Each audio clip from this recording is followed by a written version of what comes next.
Hi friends, ఈరోజు topic వచ్చేసి మనం జాబ్కి వెళ్ళే చోట, పనిచేసే చోట కొంచెం మన బాస్ నుంచి కానీ, మన పై అధికారుల నుంచి కానీ ఒత్తిడి ఉంటుంది మనకి.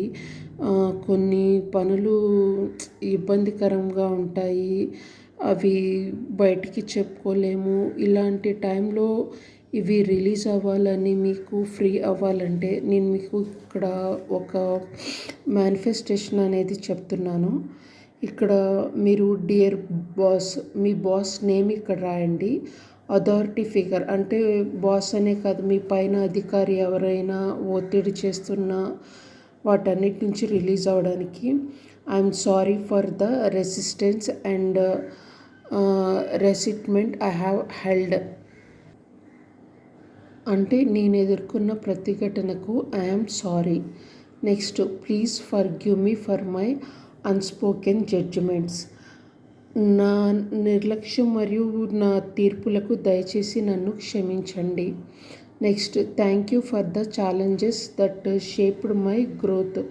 నా ఎదుగుదలకు, సవాళ్లకు, అవి నేను వాటిని ఎదుర్కొన్న వాటన్నిటికీ చాలా థ్యాంక్ యూ.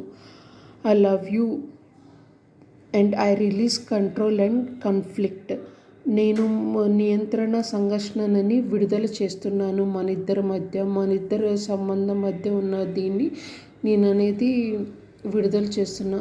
మీరు తప్పు చేసి ఉండకపోవచ్చండి, మీదే తప్పు లేకపోవచ్చు, కానీ మీకు ఆ జాబ్ అనేది, ఆ వర్క్ అనేది మీకు ఇంపార్టెంట్. కానీ మీరు ఇది అనేది ఎదుర్కొంటున్నారు బాస్ నుంచి. ఇలా చేయడం వల్ల ఏంటంటే ఏం కాదండి, వాళ్ళకి మీ పట్ల పాజిటివ్ థాట్స్ అనేవి వస్తాయి. ఇప్పుడు వరకు మిమ్మల్ని చూస్తే చిరాగ్గా, ఏంటి ఇది అది అన్నవాళ్ళు ఇప్పుడు కొంచెం మీ పట్ల పాజిటివ్గా మారుతారు.